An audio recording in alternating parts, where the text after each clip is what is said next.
harap mo sa ICI at nang ikaw ay i-call out ng media at ng mamamayan, biglang bahag ang buntot ni Sandro Marcos. Sandro Marcos at biglang naging deputy speaker o naging majority floor leader pa nga itong Kulukoy na ito. Na alam natin ang only qualification niya ay dahil binitbit siya ng tatay niyang kurakot at bulok na si Marcos at nang tiyuhin niya. So ngayon, nagmayabang siya doon sa ICI executive session na willing siyang ilabas, wala naman palang binatbat, no? Pag may dahilan, pag ayaw may dahilan yan eh. Pag gusto may paraan. O ngayon, dahil ayaw niya, nagdadahilan siya na kailangan daw wag ma-preempt, wag ma-prejudge ang mga ginagawa ng ICI kaya hindi na niya minabuti na lamang niya na hindi na isa publiko ang kanyang diskarte ng kunwaring executive session sa ICI. Ang katotohanan po dyan na duwag. Bumahag ang buntot dahil sasabog ang iskandalo sa kanilang pagmumukha. Oras na ito, bibigyan po natin ng pagpapaliwanag at tamang pananaw itong diskarte na mag-amang Marcos Jr. at ang kanyang anak na si Sandro Marcos na ngayon ay tinatawag ng mga netizens na so young and yet so corrupt. Nag-testify daw po itong si Sandro Marcos, daw po, kasi hindi naman totoong pag-testify yun, compliance lang po yun mga kababayan. Ang ibig ko pong sabihin, humarap si Sandro Marcos kamakailan lang sa ICI, itong binuo ni Marcos Jr. na tinatawag niyang investigative body or yung Independent Commission for Infrastructure. Paano maging independent yan?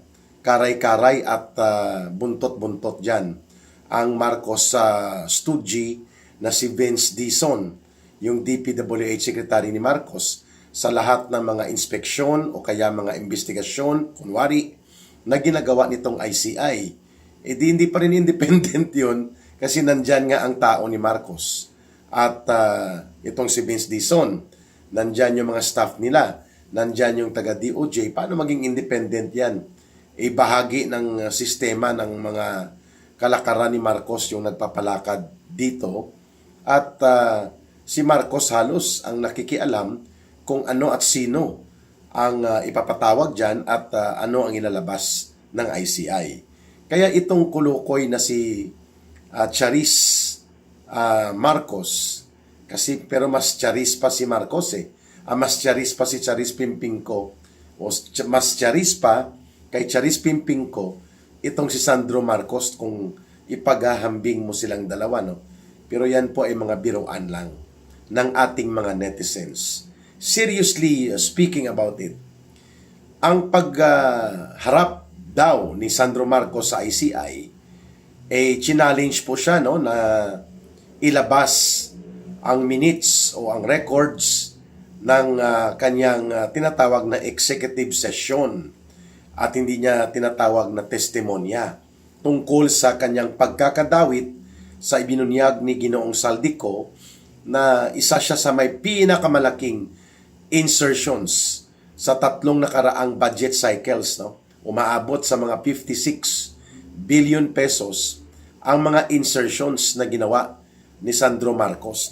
At karamihan nito doon sa Ilocos Norte na mga proyekto na kung si Governor Chavit Singson pa ang magbubunyag, mayroon pong proyekto doon si Sandro Marcos sa Ilocos Norte na mga flood control projects na halos 2 bilyon ang pinondo pero halos inanod lang ng baha ang tatlong mga flood control projects doon at ang contractors noon o ang nangontrata ang Diskaya Couple. Kaya nga dapat sabihin na ng mag-asawang Diskaya ang katotohanan kung magkano ang kinubra na SOP o Standard Operating Procedure. Ibig sabihin po ng SOP, kalakaran doon sa pangungutong sa mga proyekto na ipinapatupad o kaya ginagawang ghost. Yan po ang ibig sabihin dyan ng salitang SOP, Standard Operating Procedure. Yun ang kalakaran. 25% yun. So, Sa kunwari ang executive session na ito ni Sandro Marcos, nagmayabang ang kulukoy. Sabi niya, I am willing and open na ito ay isa publiko at upang maipakita sa mamamayan na wala akong tinatago. Aba, nang kinol ang challenge niya ng mga media at iba pang mga netizens at ng mamamayan mismo tungkol sa kanyang diskarte na magmayabang at maghambog-hambugan na siya ay handa na isa publiko ang kanyang mga sinabi o ang kanyang pagharap through an executive session, closed door po yun, ay bigla pong bumahag ang buntot ni Sandro Charis Marcos. At sabi niya, hindi na niya pinapayagan na isa publiko pa ang kanyang executive session sa harap ng ICI. Aba, ibig sabihin po, may tinatago. Yun lang naman ang simple niyan eh. Kung wala kang itinatago, dapat pinatelevise mo yon. Dapat ibinunyag mo yon at sinagot mo ang mga issue. Tatlo yun eh. Una, ang binabanggit ni Ginoong Saldico, saan mo dinala ang napakaraming insertions mo? No? Halos pareho lang sila ng tiyuhin niyang si Martin Tambaloslos Romualdez sa mga insertions na ito. Hindi nila ito sinagot. So, hindi natin nakuha ang pagpapaliwanag niya. Why, Sandro Marcos, ay nagkaroon ka ng almost 56 billion pesos sa 3 budget cycles na mga insertions. Ibig sabihin po, wala yon sa National Expenditures Program. Isiningit, ipinalusot, at alam na ang purpose niyan. So, ang kanyang tiyuhin na si Martin Romualdez, ganon din halos, no? Mga nasa 70 billion pesos din ang mga insertions ni Martin Tambaloslos Romualdez, hindi pa kasama ang 17 billion pesos po na insertions niya doon sa budget ng House of Representatives na under din sa kanya noong 2025 budget, no? Samantalang si Sandro Marcos ay mayroong 56 billion pesos mahigit na mga insertions. So hindi ito sinagot. Pangalawa, itinuturo siya ni Governor Chavit Singson na marami sila ng tatay niya at siya, si Marcos Jr. at si Sandro Marcos, ng mga insertions at mga proyektong kung hindi man house-show o gawang siupaw ay ghost projects na pinagkakitaan nila na mag-ama sa Ilocos Norte. At ang mayor dyan na ngayon na pinaupo nila Marcos sa Lawag yata yan. Lawag ba ang kapital ng, nako-confuse ako minsan eh. Vigan and Lawag yan eh. I think Vigan is Ilocos Sur, Lawag Ilocos Norte. So sa Vigan, sa Lawag, ay si Alcid. Ang nagpaupo daw dyan, sila Marcos, sapagkat matagal na nilang kontraktor ito sa mga proyekto sa Ilocos Norte. Ayan. So magkano ang ipinatupad? Sino-sino ito sapagkat lumalabas po sa revelations ngayon at mga records na ang Ilocos Norte isa po sa may pinakamaraming flood control projects at insertions na ipinatupad. At isa si Sandro Marcos diyan, mga kababayan. Hindi rin po ito sinagot. At ang pangatlo, ito yung involvement niya doon sa revelations ni Saldico hinggil sa mga maniobra ng nanay niya at tiyuhin niya na si Martin Araneta at si Lisa Araneta din sa mga customs na mga usapin ng agricultural smuggling and manipulation. Hindi rin po ito sinagot ni Sandro Marcos. So, kung kayo ng tatay mo, ay talagang sincero at seryoso na ituwid ang mga nagaganap na mga pangungulimbat at pangungurakot sa kaban ng bayan, and you are not involved into this kind of plunder and massive systematic corruption, bakit ka umatras at nabahag ang buntot mo sa pagharap sa publiko, nagpa-executive session ka pa at nagbigay ka pa ng kahambugan na statement na handa kang isa publiko ang proceedings o ang nilalaman ng iyong executive session sa pagharap mo sa ICI at nang ikaw ay i-call out ng media at ng mamamayan, biglang bahag ang buntot ni Sandro Marcos. Ayan. So makikita mo talaga ang pattern. Nagsisinungaling, nagko-cover up, nagmamanipulate, at ang pinakamalala ay nagkukunwari na inosente. Yun.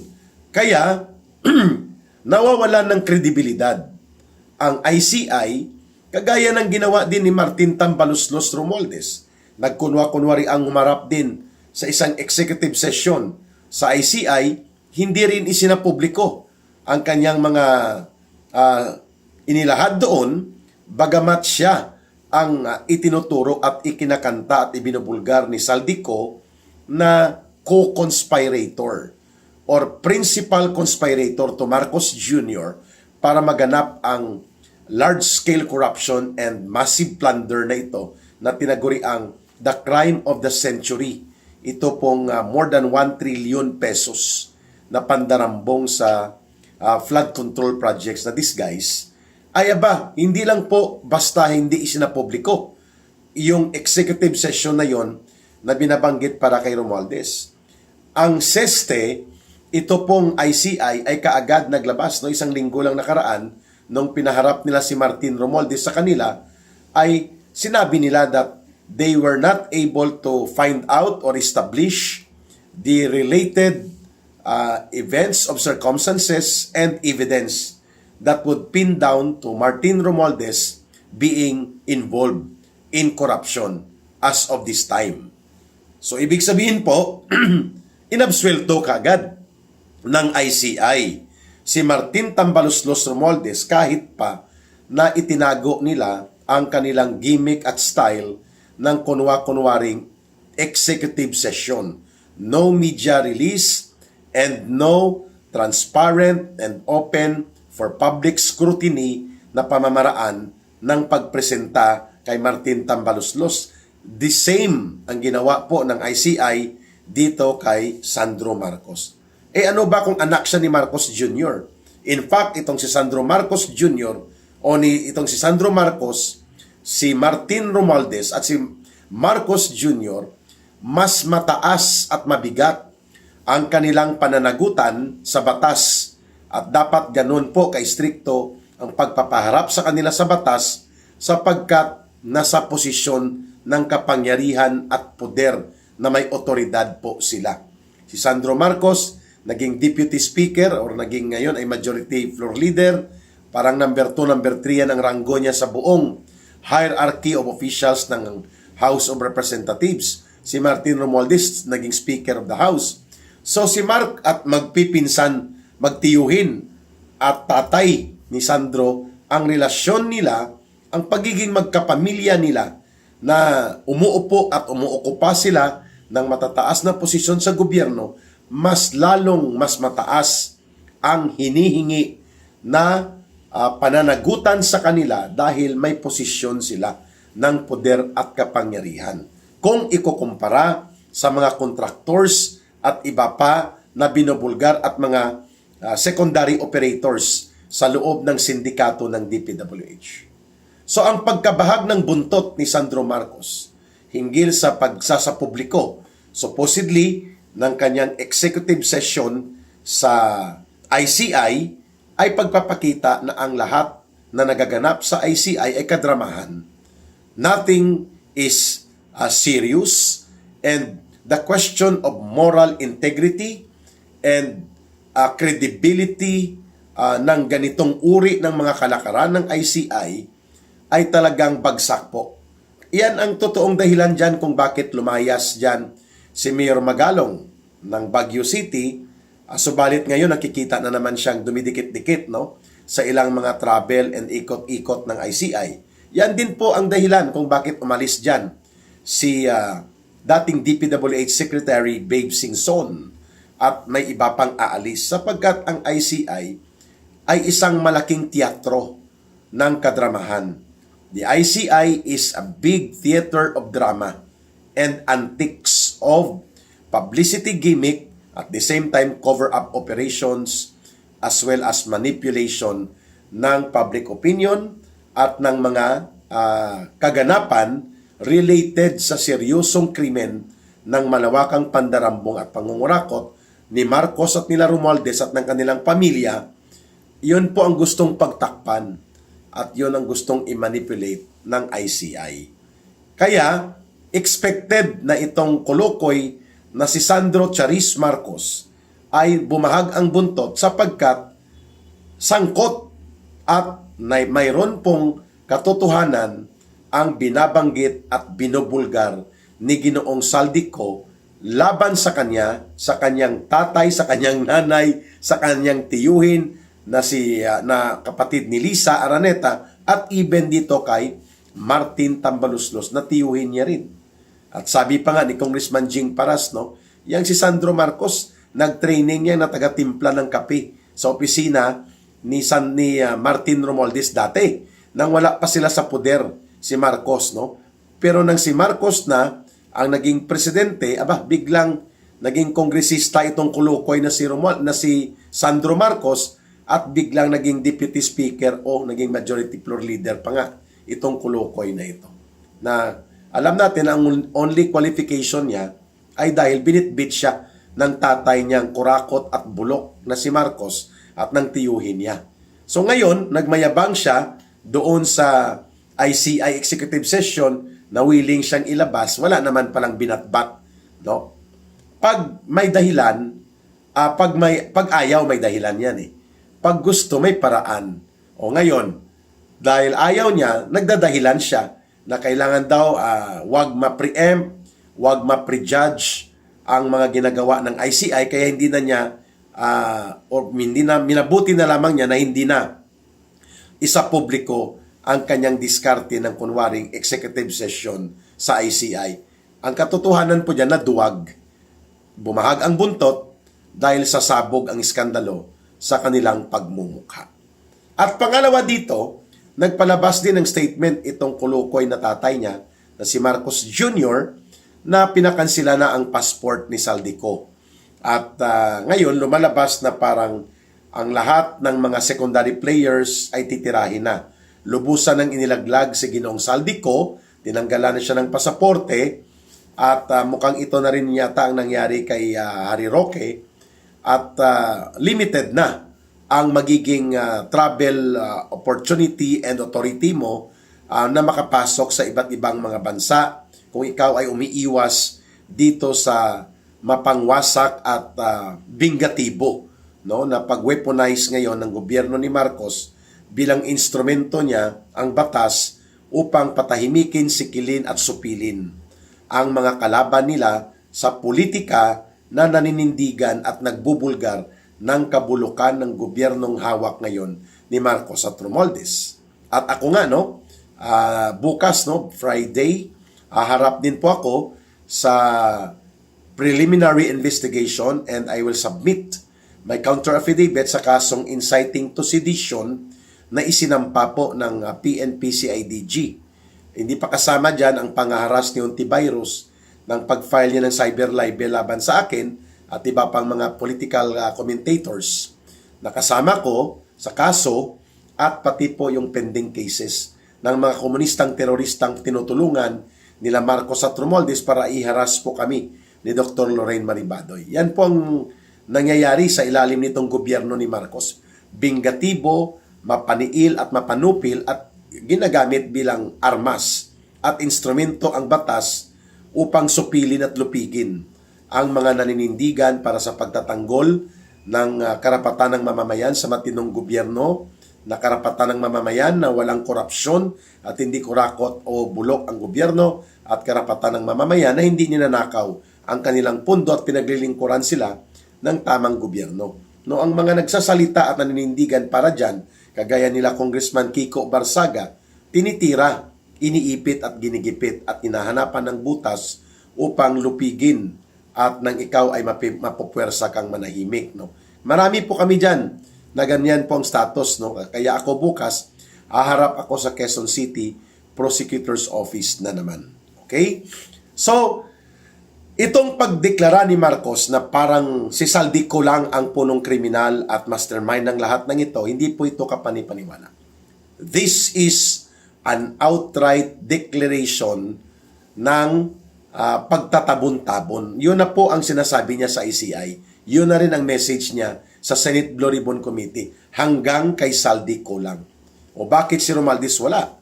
At bakit wala ang sarili niya at ang anak niya?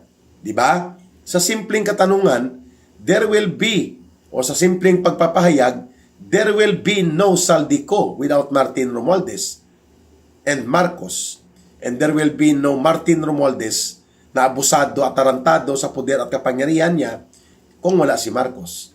And there will be no single centavo na pwedeng nakawin at durubuhin sa ginawang sindikato ng mga budget for 2023, 2024 at 2025 kung hindi si Marcos ang nagpipirma ng budget. Di po ba? O bakit wala siya? At bakit wala si Bunuan? Pinatakas nila yung DPWH Colocoy secretary niya. O bakit wala din si Bersamin, si Pangandaman, si Recto? O, ito po ang mga alipores ni Marcos ay hindi po napailalim sa investigasyon. Napakalinaw po kung paano inilahad ni Saldico bilang inner circle operator ng sindikato nila Marcos at Romualdez ang operations ng krimen sa pandarambong at pangungurakot, including kay Sandro Marcos na ito, kay Martin Romualdez, sa asawa ni Marcos, kay Martin Araneta, at ito ay insider's information. And yet, at ito ay nag-corroborate sa unang pahayag na ginawa ni Sergeant Gutesa na limpak-limpak na salapi na nakamaleta ang dinideliver. Ito rin po ang ginawa na pahayag ng mag-asawang Diskaya kaya sila iniipit ngayon. O bakit walang ni isa sa kanila ang binigyang oportunidad ng Senate Blue Ribbon Committee o ng ICI na ilantad ang mga katotohanan at i-check ang validity ng kanilang mga claims sapagkat tumutugma ang kanilang mga salaysay. Bakit? Dahil si Marcos naman po talaga. At ang kanyang pamilya, kasama si Romualdez, ang asawa ni Marcos, at pati po itong si Sandro Marcos, ginawa nilang isang malaking sindikato.